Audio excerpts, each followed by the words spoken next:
It's a little unusual for us to hear Jesus commenting on current events, on the events that were happening in his days. Our gospel today begins with something of a CNN interview of Jesus giving his thoughts on two major events that had recently occurred in that region.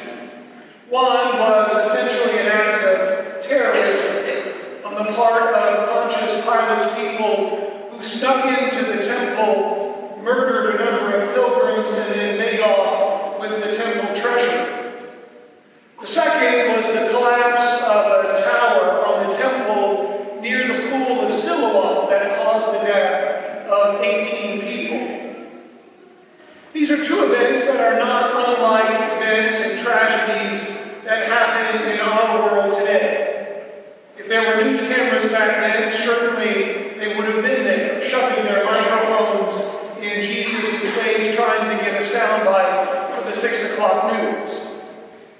And those fear-mongers really wanted to find the worst in the tragedy, to find the reason why these people were victims. They wanted to know their dirty stories, exposing them to be reckless sinners and deserving of such a tragic death. I'm sure this was front-page news on the Jerusalem Journal the next morning. Sinners punished with their blood for their transgressions. This is a conversation that happens in our culture today all the time. We want to find out who is at fault, to expose the troubled past of an armed gunman, to blame immorality for natural disasters, and to find a scapegoat on whom the whole affair can be blamed. And with all the talking heads and all the commentaries and all the backstories and all the exposés, not once do we stop to ask ourselves what impact this has on us. How does this call us to a greater sense of responsibility? And I have to be honest, this is one of the reasons why I'm so disgusted by our political discourse these days. And I suspect I'm not the only one. It's all about wagging fingers and signs of protest and turning attention elsewhere so that the blame certainly can't be put on us. So we dive into this muck of name-calling and finger-pointing and blaming and trying to find out the dirt behind these people and to expose it all so that we are more justified, we are more righteous in the position that we hold. It is terrible the discourse that happens in our political conversations these days. And oftentimes we participate in it.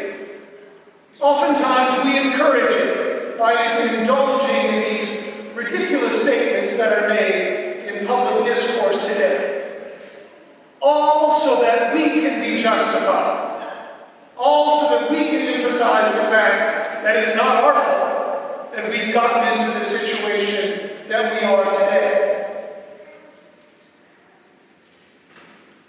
But the transition that Jesus makes to the parable of the fig tree is a crucial transition for us, because it demands that we look at ourselves and ask what kind of fruit our fig tree is bearing. If someone were to follow us around for a day and see the fruit that we left behind in our conversations and in our treatment of others, would they be nourished or poisoned by the fruit that we leave behind? Or would they get anything at all? This should be no surprise to us. The kind of fruit that we bear depends on the kind of stuff that we put in our soil. Because the fact is, life naturally breaks up the soil. Our loved ones die, and it hurts, and it makes us vulnerable. Things happen to us at work that are disappointing and frustrating. You know, our children, I'm sure this never happens to any of you, but children frustrate us. They do things that make us mad, that kind of upset the apple cart. And in the midst of all that, the soil of our hearts gets broken up. It's cultivated. It's like a gardener has taken his shovel and stuck it in there and broken open the soil of our hearts. And in those moments, when everything is broken open and we're a little vulnerable, what do we allow to seep down into our soul? Too often, far too often, we immerse ourselves in gossip, or we allow seeds of judgment to fall in there, or we cover ourselves with the fertilizer of anger. And whatever gets in there is what comes out. I mean, this should not surprise us. If we immerse ourselves in conversations full of gossip, then gossip will come out. If we immerse ourselves in lust and watch things and look at things that do not help us, then it should not surprise us that lust is what emerges. Are we surprised that anger emerges in our hearts when we play video games that are full of violence and anger? Friends, this should not surprise us. Whatever we dump into our soil is what's going to come out of that soil. And we have to be very, very attentive to what we allow to come into us. Because no one else makes this decision. You decide what gets in your soul. You decide what kind of fruit you want to bear. There is no one else to blame. It doesn't do us any good to point fingers at somebody else. We are the ones who decide what kind of friends we will surround ourselves with, what kind of conversations we will enter into, how we spend our leisure time. All this affects what gets into our soil and what kind of fruit we bear.